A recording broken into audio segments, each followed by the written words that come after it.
ತುಂಬ ಕಷ್ಟ ಆಗಿದೆ. ಅಪಘಾತದ ಬಗ್ಗೆ ಐಜಿ ರವಿಕಾಂತೇಗೌಡರು ಮಾಹಿತಿಯನ್ನು ಕೊಡ್ತಾ ಇದ್ದಾರೆ. ಆ ಸ್ಥಳಕ್ಕೆ ಹೋಗಿದ್ದಾರೆ.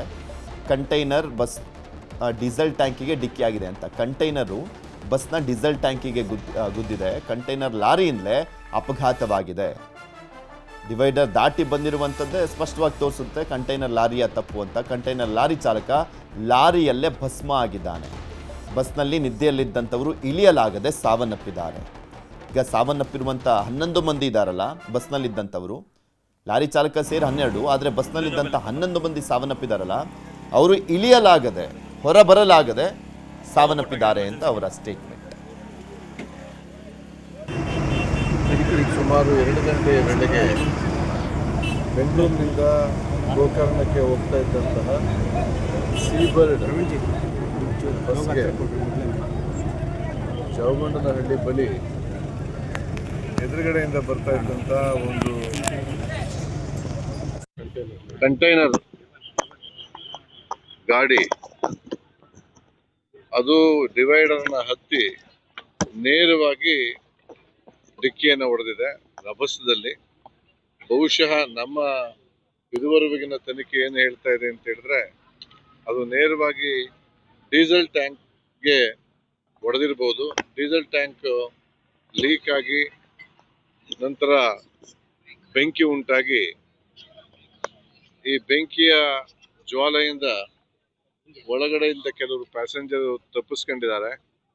ಆದರೆ ಗಾರ್ಡನ್ ನಿದ್ದೆಯಲ್ಲಿದ್ದವರು ಈಗಿನ ಪ್ರಕಾರ ಸುಮಾರು 8 ಜನ ಒಳಗಡೆ ಸಿಕ್ಕಿ ಹಾಕಿಕೊಂಡು ದುರಾದೃಷ್ಟವಶಾತ್ ತೀರು ಹೋಗಿದ್ದಾರೆ.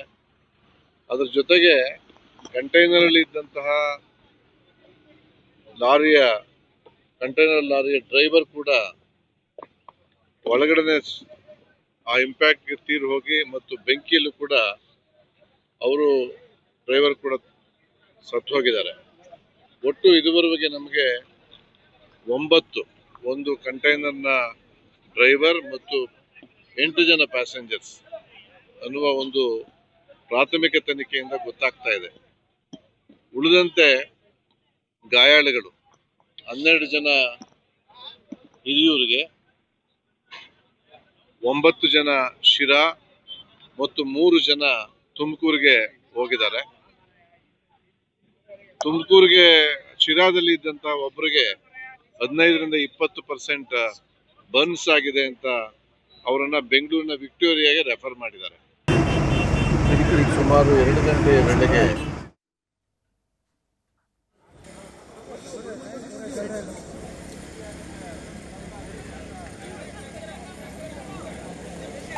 ರವಿಕಾಂತೇಗೌಡರು ಆ ಘಟನೆ ಹೇಗಾಯಿತು ಅನ್ನುವಂಥದ್ರ ಬಗ್ಗೆ ಮಾಹಿತಿಯನ್ನು ಕೊಡ್ತಾ ಇದ್ರು. ಈ ಅಪಘಾತ ಕಾರಣ ಏನು ಅಂತ. ಕಂಟೈನರ್ ಲಾರಿಯ ಚಾಲಕನ ತಪ್ಪಿನಿಂದಾಗಿ ಈ ದುರ್ಘಟನೆ ಸಂಭವಿಸಿರುವಂಥದ್ದು.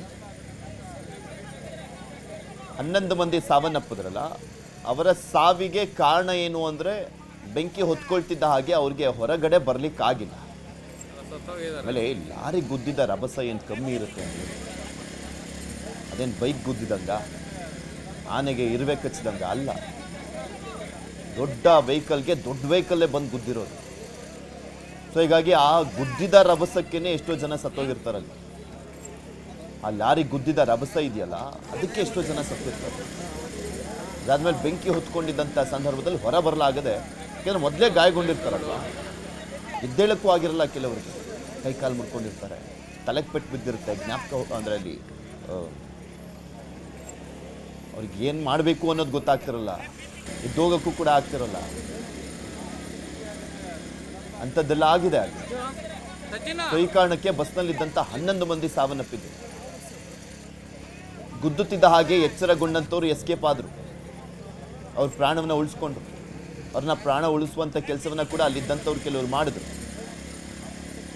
ಆದರೆ ಹೊರಗಡೆ ಬರ್ಲಿಕ್ಕೆ ಆಗದೇ ಇದ್ದಂಥವ್ರು ಮಾತ್ರ ಸಾವನ್ನಪ್ಪಿದ್ರು. ಕ್ರಿಸ್ಮಸ್ ದಿನ ರಜೆ, ಸಾಲು ಸಾಲು ರಜೆಯ ಸಂದರ್ಭದಲ್ಲಿ ಊರಿಗೆ ಹೋಗ್ತಾ ಇರ್ತಾರಲ್ಲ, ತುಂಬ ಎಚ್ಚರಿಕೆಯಿಂದ ಇದ್ದಂಥ ಸಂದರ್ಭದಲ್ಲೂ ನೋಡಿ ಸಾವು ಹೇಗಾಗುತ್ತೆ. ಈ ಬಸ್ನ ಒಂದು ತಪ್ಪೇ ಇಲ್ಲ, ಬಸ್ನ ಒಂದು ಯಾವುದೇ ರೀತಿಯಾದಂಥ ತಪ್ಪಿಲ್ಲ. ಲಾರಿಯವನು ಲಾರಿ ಅವನು ಈ ಕಡೆ ಬಂದಿದ್ದಕ್ಕೆ, ಡಿವೈಡರ್ ದಾಟಿ ಬಂದಿದ್ದಕ್ಕೆ 11 ಜನ ಯಮನ ಪಾದನ ಹತ್ರ ಹೋಗ್ಬೇಕಾಯ್ತು. 11 ಜನ ಗೋಕರ್ಣಕ್ಕೆ ಹೋಗ್ತಾ ಇದ್ದ ಬಸ್ ಅದು. ನಾವು ಎಷ್ಟು ಸೇಫಾಗಿ ಹೋದರೂ ಕೂಡ, ಎಷ್ಟು ಎಚ್ಚರಿಕೆಯಿಂದ ಹೋದರೂ ಕೂಡ ಯಾರೋ ಮಾಡೋ ತಪ್ಪಿಗೆ ಇನ್ಯಾರೋ ಬಲಿ ಆಗ್ತಾರೆ ಅಂತ ಹೇಳ್ತಾರಲ್ಲ, ಹಂಗಾಯ್ತು. ಯಾರೋ ಮಾಡಿದ ತಪ್ಪಿಗೆ ಇನ್ಯಾರೋ ಬಲಿ ಆಗುವಂತಾಯ್ತು ಈ ಒಂದು ದುರ್ಘಟನೆಯಲ್ಲಿ. ಹಿರಿಯೂರು ಶಿರಾದ ಸಮೀಪ ನಡೆದಿರುವಂಥದ್ದು. ಮೊದಲೇ ನೈಟ್ ಹೊತ್ತೆ ಜಾಸ್ತಿ ಲಾರಿಗಳು ಬಸ್ಗಳು ಓಡಾಡುವಂಥದ್ದು. ಇನ್ನು ಈಗ ಸಾಲು ಸಾಲು ರಜೆ ಬೇರೆ ಇರುವಂಥ ಹಿನ್ನೆಲೆಯಲ್ಲಿ ಬಸ್ಗಳನ್ನು ಇನ್ನೂ ಎಕ್ಸ್ಟ್ರಾ ಜಾಸ್ತಿ ಬಿಟ್ಟಿರ್ತಾರೆ. ಪ್ರವಾಸಕ್ಕೆ ಊರಿಗೆಲ್ಲ ಹೋಗ್ತಾ ಇರ್ತಾರೆ. ಆಮೇಲೆ ಈ ಇಯರ್ ಎಂಡ್ ಟೈಮ್ನಲ್ಲೆಲ್ಲ ಶಾಲಾ ಪ್ರವಾಸಗಳೆಲ್ಲ ಇಟ್ಕೊಂಡಿರ್ತಾರೆ. ಸಾಲು ಸಾಲು ರಜೆ ಎಲ್ಲ ಇರುವಂಥ ಹಿನ್ನೆಲೆಯಲ್ಲಿ ಜನರು ಕೂಡ ಅಷ್ಟೇ ಕಂಟಿನ್ಯೂಸ್ಲಿ ರಜಾ ಇದೆ. ನಿನ್ನೆಯಿಂದಲೂ ಕೂಡ ರಜಾ.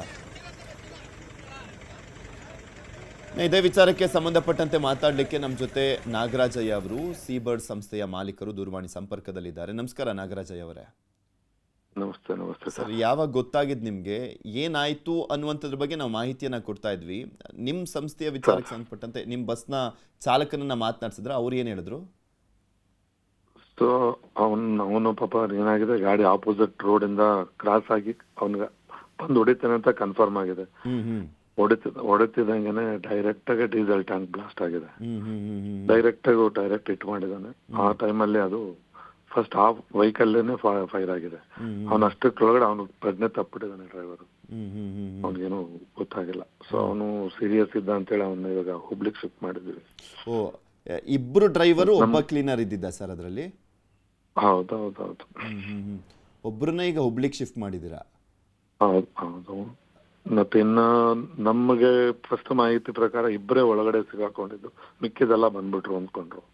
ಬಟ್ ನಾವು 3:30 ಎಲ್ಲಾರ್ದು ನಂಬರ್ಗಳು ತಗೊಂಡ್ ಪ್ರಯತ್ನ ಪಟ್ಟಾಗ ನಮಗೆ 4:30 ಒಳಗಡೆ 16 ಜನ ಮಾತ್ರ ಮಾಹಿತಿ. 12 ಜನದ ನಮಗೆ ಯಾವುದೇ ಮಾಹಿತಿ ಸಿಕ್ಲಿಲ್ಲ. ಅಂದ್ರೆ ಸ್ವಿಚ್ ಆಫ್, ನಾಟ್ ರೀಚಬಲ್ ಬಂತು. ಅವಾಗ ನಮಗೆ ಅದು ಸ್ವಲ್ಪ ಡೌಟ್ ತಿಳ್ಕೊಂಡ್ವಿ. So same information police department ಇಂದ ಫೋನ್ ಬಂತು. ಆ ಮಾಹಿತಿ ಎಲ್ಲ ನಾವು ಆವಾಗಲೇ ರಾತ್ರಿ ಅವರಿಗೆ ಕಳ್ಸಿಕೊಟ್ಟು. ಹಿರಿಯೂರು ಪೊಲೀಸ್ ಸ್ಟೇಷನ್ ಒಬ್ರು ಅನಿಲ್ ಕುಮಾರ್ ಅಂತ ಫೋನ್ ಮಾಡಿದ್ರು. ನನ್ಗೆ ಅವ್ರು ಯಾವಾಗ್ಲೂ ಪರಿಚಯ ಇದ್ರು ಅನ್ಸುತ್ತೆ. ನನ್ನ ನಂಬರ್ ಡೈರೆಕ್ಟ್ ಆಗಿ ಗೊತ್ತಿತ್ತು ಅವ್ರಿಗೆ. ಬುಕ್ಕಿಂಗ್ ಆಗಿದ್ದು 26, ಇನ್ನೊಂದು 3 ಜನ ಹಂಗೆ ಹಚ್ಕೊಂಡಿದ್ರಾ? ಇಲ್ಲ ಸರ್, 29 ನಮ್ಮಲ್ಲಿ ಬುಕ್ಕಿಂಗ್ 29 ಇದ್ದಿದ್ದು. 29ರಲ್ಲಿ 25 ಜನ ಗೋಕರ್ಣಕ್ಕೆ ಬುಕ್ ಆಗಿದ್ರು, 2 ಕುಮಟಾಗಿ ಬುಕ್ ಆಗಿದ್ರು, 2 ಶಿವಮೊಗ್ಗ ಬುಕ್ ಆಗಿದ್ರು. 29 ನಮ್ಮಲ್ಲಿ ಬುಕ್ಕಿಂಗ್ ಇದೆ. ಆಕ್ಚುಲಿ ಇವರು ಒಂದು ಬಸ್ಸು ಹೋಗ್ಬೇಕಾದ್ರೆ, ಶಾಲಾ ಬಸ್ಸು, ಟೂರಿಸ್ಟ್ ಬಸ್ಸೇ ಅದನ್ನು, ಅವ್ರು ಹೋಗುವಂಥ ಸಂದರ್ಭದಲ್ಲಿ ಸ್ವಲ್ಪ ಓವರ್ಟೇಕ್ ಮಾಡ್ಕೊಂಡು ಮುಂದೆ ಬಂದಿದ್ದಾರೆ. ಆ ಟೈಮ್ನಲ್ಲಿ ಇಲ್ಲಿ ಆಗಿದ್ದು ಬೇರೆ. ಆ ಬಸ್ನ ಚಾಲಕ ಒಬ್ರು ಮಾತಾಡ್ತಿದ್ರು, ಸಚಿನ್ ಅಂತ. ಆ ಒಂದು ಪ್ಲೇಸ್ ಏನಿದೆ ಸರ್, ಅದೊಂಥರ ಯಾಕೋ ಆ ಪ್ಲೇಸ್ ಸುಮಾರು ಆಕ್ಸಿಡೆಂಟ್ ಆಗುವಂತ ಪ್ಲೇಸ್. ಅದರಿಂದ 2 ಕಿಲೋಮೀಟರ್ಸ್ ಅಲ್ಲಿ ನಮಗೆ ಪರಿಚಯಸ್ಥರದೊಂದು ಹೋಟ್ಲ್ ಇದೆ. ಇಮಿಡಿಯೇಟ್ ಅವರು ಸ್ಪಾಟಿಗೆ ಬಂದಿದ್ರು. ಮತ್ತೆ ಎಲ್ಲ ಹಾಸ್ಪಿಟಲ್ಗೆ ಎಲ್ಲ ಕಡೆನು ನನಗೆ ರಾತ್ರಿನೇ ಕಾಂಟ್ಯಾಕ್ಟ್ ಮಾಡಿ ಅವ್ರ ಬ್ರದರ್ಸ್ ಮತ್ತೆ ಅವ್ರ ಮ್ಯಾನೇಜರ್ಸ್ ಕೂಡ 3-4 ಜನ ಹೊರಗಡೆ ಬಂದ್ ಪಾಪ ಅಲ್ಲಿ ಓಡಾಡ. ಬಟ್ ಏನೇ ಮಾಡಿದ್ರು ಅಲ್ಲಿ ಮಿತಿಮೀರಿ ಹೋದಂತ ಸಮಯದಲ್ಲಿ ಯಾರು ಏನೂ ಮಾಡೋ ಸ್ಟೇಜ್. ಕೆಲವೊಂದು ಟೈಮಲ್ಲಿ ಏನು ಮಾಡೋಕ್ಕಾಗಲ್ಲ ಸರ್. ಆ ಲಾರಿ ಚಾಲಕನ ತಪ್ಪಿನಿಂದ ಪಾಪ 11 ಜನ ಸಾವನ್ನಪ್ಪಂತಾಯ್ತು. ಅವ್ರವ್ರ ಪರಿಸ್ಥಿತಿ ಎಲ್ಲಾ ಪಾಪ ಹೆಂಗ, ಸುಮಾರು ಜನ ಹೆಣ್ಮಕ್ಳೆ ನಮ್ಮ ಬಸ್ಸಲ್ಲಿದ್ರು. ಓಕೆ. ಈ 11 ಜನ ಸಾವನ್ನಪ್ಪಿದ್ರಲ್ಲ ಅವ್ರು, ಅಂದರೆ ಈ ನಾನು ಆವಾಗಲೇ ಹೇಳ್ತದೆ, ಎಕ್ಸ್ಪ್ಲೇನ್ ಮಾಡ್ತಿದ್ದೆ, ಈ ಡೀಸೆಲ್ ಟ್ಯಾಂಕ್ ಗುದ್ದಾಗ ಬಸ್ಟ್ ಆಗಿ ಬೆಂಕಿ ಹೊತ್ಕೊಳ್ತಲ್ಲ, ಆ ಒಂದು ಸೈಡ್ ಇತ್ತಲ್ಲ, ಆ ಡೀಸೆಲ್ ಟ್ಯಾಂಕ್ ಇದ್ದಿದ್ದ ಸೈಡ್ ಇತ್ತಲ್ಲ, ಅವರೇ ಮೇ ಬಿ ಸಾವನ್ನಪ್ಪಿರೋದು ಅಂತ ಕಾಣಿಸುತ್ತೆ, ಒಂದು ಸೈಡ್ನವರು. ಇಲ್ಲ ಸರ್, ಅಲ್ಲಿಂದಾನೇ ಹೊರಗಡೆ ಬಂದವ್ರೆ, ಹಿಂದಿಂದ ಬಂದವ್ರೆ. ನನಗೆ ಹಿಂದಿರೋರೆ ಲಾಸ್ಟ್ ಬರ್ತನವರು ನನಗೆ ಸಿಕ್ಕಿದ್ದಾರೆ. ಅನ್ಫಾರ್ಚುನೇಟ್ಲಿ ಏನಾಯ್ತು ಅವ್ರಿಗೆ ಅಂತ ಮಿಕ್ನಾದ್ರಿಗೆ ನಮಗೆ ಅರ್ಥ ಆಗ್ತಾ ಇಲ್ಲ ಸರ್. ದೇವ್ರು ಏನಾದ್ರು ಅವ್ರಿಗೆ ಏನಾದ್ರು ಸೂಕ್ಷ್ಮ ಕೊಟ್ಟು ಮೇಲೆ ಕರ್ಕೊಂಡ್ ಬರ್ಬೋದಾಗಿತ್ತು. ಹಿಂದ್ಗಡೆ ಇದ್ದವ್ರು ಬಂದಿದ್ದಾರೆ, ಲಾಸ್ಟ್ ಅಲ್ಲಿರೋರು ಫೋನಿಗೆ ಸಿಕ್ಕಿದ್ದಾರೆ ನಮಗೆ. ಲಾಸ್ಟ್ ಬರ್ತಲ್ಲಿ ಇದ್ದವರು ಕೂಡ ಬಂದಿದ್ದಾರೆ. ಎಮರ್ಜೆನ್ಸಿ ಡೋರ್ ಜಾಮ್ ಆಗಿತ್ತಂತ, ಅದನ್ನ ಏನಾದ್ರು ಓಪನ್ ಮಾಡಿದ್ರಂತೆ ಸರ್ ಬರ್ಬೇಕು? ಇಲ್ಲ, ಎಮರ್ಜೆನ್ಸಿ ಬ್ಯಾಕ್ ಒಂದು ಡೋರ್ ಇದೆ, ರೈಟ್ ಸೈಡ್ ಒಂದು ಡೋರ್ ಇದೆ, ಮೈನ್ ಡೋರ್ ಲೆಫ್ಟ್ ಸೈಡ್. ಅದೇ ಮೈನ್ ಡೋರ್ ಇಂದ ನಮ್ ಕ್ಲೀನರ್ ಅವ್ನು ಏನೂ ಆಗಿಲ್ಲ, ಆರಾಮಾಗಿದ್ದಾನೆ. ಎಲ್ಲಾ ಡೋರ್ ಓಪನ್ಸ್ ಇದೆ, ಡೋರ್ಸ್ ಪ್ರಾಬ್ಲಮ್ ಆಗಿಲ್ಲ. ಅದೇ ಒಳಗಡೆ ಫಾಗ್ ಕಟ್ಕೊಂಡ್ಬಿಡ್ತದಲ್ಲ ಸರ್, ಆ ಬೆಂಕಿ ಬಂದ ತಕ್ಷಣ ಫಾಗ್ ಏನ್ ಬರ್ತದೆ ಅದು ಫಸ್ಟ್ ಫೈರ್ ಆಗಿರೋದು ಆ ವೆಹಿಕಲ್ಗೆ ಸರ್, ಕಂಟೈನರ್ ಲಾರಿಗೆ. ಇದು ಯಾವಾಗ ಬಂದು ಡೀಸೆಲ್ ಟ್ಯಾಂಕ್ ಹೊಡೆದಲ್ಲ ಆ ಫೈರ್ ಇದಕ್ಕೆ ಕ್ಯಾಚ್ ಆಯ್ತು. ಕ್ಯಾಚ್ ಆದಾಗ ಫೈರ್ ಒಳಗಡೆ ಬರಲಿಲ್ಲ, ಫಾಗ್ ಒಳಗಡೆ ಬಂತಲ್ಲ, ಇವ್ರಿಗೆ ಆಚೆಗೆ ಬರಕ್ ಗೊತ್ತಾಗಿಲ್ಲ. ರೈಟಾ ಲೆಫ್ಟಾ ಎಮರ್ಜೆನ್ಸಿ ಏನೋ ಗೊತ್ತಾಗಿಲ್ಲ ಅವ್ರಿಗೆ. ಒಳಗಡೆ ಫಾಗ್ ಕಟ್ಕೊಂಡ್ಬಿಡ್ತದಲ್ಲ ಸರ್, ಮೊದಲೇ ಹೊಗೆ ತರ ಬರುತ್ತೆ. ಅಲ್ಲ, AC ಬಸ್ ಆಗಿದ್ದಿದ್ರೆ ಇನ್ನೂ ಬೇಗ ಹೊತ್ಕೊಂಡ್ಬಿಟ್ಟಿರೋದು ಅಂತ ಕಾಣಿಸುತ್ತೆ. ಈಗ 21 ಜನ ಏನ್ ಪಾರಾಗಿದ್ದಾರೆ, ಅದೃಷ್ಟವಂತರು ಅವರು ಆಕ್ಚುಲಿ. ಅವ್ರನ್ನೂ ಬದುಕಿಸ್ಬಿಟ್ಟಿದ್ರೆ ಬಸ್ ಎಲ್ಲಾನು ಹೋಗ್ಲಿ, ನನಗೆ ಬೇಜಾರಿಲ್ಲ ಸರ್. ಅವ್ರು ಅಷ್ಟು ಜನ ಹೇಗೋ ನೆಮ್ಮದಿಯಾಗಿ ಹೊರಗಡೆ ಬಂದ್ಬಿಟ್ಟಿದ್ರೆ. ಆಕ್ಚುಲಿ ಗ್ರೇಟ್ ಎಸ್ಕೇಪ್ ಸರ್ ಇದು. ಆ 21 ಜನ ಹೊರಗಡೆ ಬಂದಿರುವಂತ ತಮಾಷೆ ಮಾತಲ್ಲ, ಅದು ಬೆಂಕಿ ಹೊತ್ಕೊಂಡಿದ್ದ ಟೈಮ್, ಅದು ನೈಟ್ ಹೊತ್ತು ಬೇರೆ. ಎಕ್ಸಾಕ್ಟ್ 2 ಗಂಟೆ ಸುಮಾರು ಸರ್ ಅವಾಗ. ಎಕ್ಸಾಕ್ಟ್ಲಿ ಏನೋ 2 ಗಂಟೆ ಟೈಮು. ಹೌದು ಸರ್. ನಿಮಗೆ ಎಷ್ಟೊತ್ತಿಗೆ ಗೊತ್ತಾಗಿದ್ದು? ಇಮ್ಮಿಡಿಯೇಟ್ ಸರ್, ಇಮ್ಮಿಡಿಯೇಟ್ ಗೊತ್ತಾಯ್ತು. ಇಮ್ಮಿಡಿಯೇಟ್ ಗೊತ್ತಾಗ್ತಿದ್ದಂಗೆನೆ ಸೊ ನಾವು ಡ್ರೈವರ್ ಮಾತಾಡಕ್ ಆಗ್ಲಿಲ್ಲ. ಆಮೇಲೆ ಸೊ ಕ್ಲೀನರ್ ಮಾಹಿತಿ ಕೊಟ್ಟು, ಕ್ಲೀನರ್ ಮಾಹಿತಿ ಅಂತ ತಗೊಂಡ್ವಿ. ಆ ಹುಡುಗ ಕೊಟ್ಟಿದ್ವಿ, ಎಲ್ಲ ಬಂದವರಣ, ಇಬ್ಬರು ಕಾಣಿಸ್ಕೊಂತ ಇಲ್ಲ ಅಂತ ಫಸ್ಟ್. ಲಕ್ಕಿಲಿ ಮೇ ಬಿ ಅವರು ಆಚೆಗೆ ಬಂದಿರ್ಬೇಕಲ್ಲ ಅಂತ ಅನ್ಕೊಂಡ್ವಿ. ಬಟ್ ಇದು ಬ್ಯಾಡ್ ನ್ಯೂಸ್ ಕೇಳಿ. ಬೆಂಕಿ ಹೊತ್ಕೊಂಡು ಉರಿತಾ ಇರೋದು, ಆಮೇಲೆ ಕಿಚ್ಚಾಡ್ತಿದ್ದಿತ್ತಲ್ಲ ಸರ್, ಎಂತವ್ರಿಗಾದ್ರೂ ಕರ್ಳ್ ಕಿವುಚುತ್ತೆ ಅದನ್ನ ನೋಡ್ತಾ ಇದ್ರೆ. ಆ ವಿಡಿಯೋಗಳು ಬಂದಿದಾವೆ, ಅದನ್ನ ತೋರಿಸ್ತಾ ಇದ್ವಿ ನಾವು ಅವಾಗ್ಲೇ. ಆಗಲ್ಲ ಸರ್, ಅದನ್ನ ನೋಡಕ್ಕೂ ಆಗಲ್ಲ. ಹೋಗ್ತಿದ್ದೀರಾ ನಾಗರಾಜಯ್ಯ ಅವರೇ ನೀವು ಅಲ್ಲಿಗೆ ಸ್ಪಾಟ್? ಹೋಗ್ಲೇಬೇಕು ಸರ್, ಹೋಗ್ಲೇಬೇಕು. ಎಲ್ಲಿದ್ದೀರಾ ಈಗ? ಅಂದಿದೆ ಕೋಟೆ ಸರ್ ನಾನು. ಓ, ಕೋಟೆನೇನಾ ನಿಮ್ದು ಸರ್? ಎಲ್ಲಿದ್ದೀರಾ ಸರ್? ಬೆಂಗಳೂರಲ್ಲೇ ಇದ್ರಾ? ನಾನು ಆಕ್ಚುಲಿ ಬೆಂಗಳೂರಲ್ಲೇ ಇದ್ದೆ ಸರ್ ಘಟನೆ ನಡೆದಾಗ. ಓಕೆ ಓಕೆ ಓಕೆ ನಾಗರಾಜಯ್ಯ ಅವರೇ, ಧನ್ಯವಾದ ನ್ಯೂಸ್ 18 ಜೊತೆ ಮಾತನಾಡಿದ್ದಕ್ಕೆ.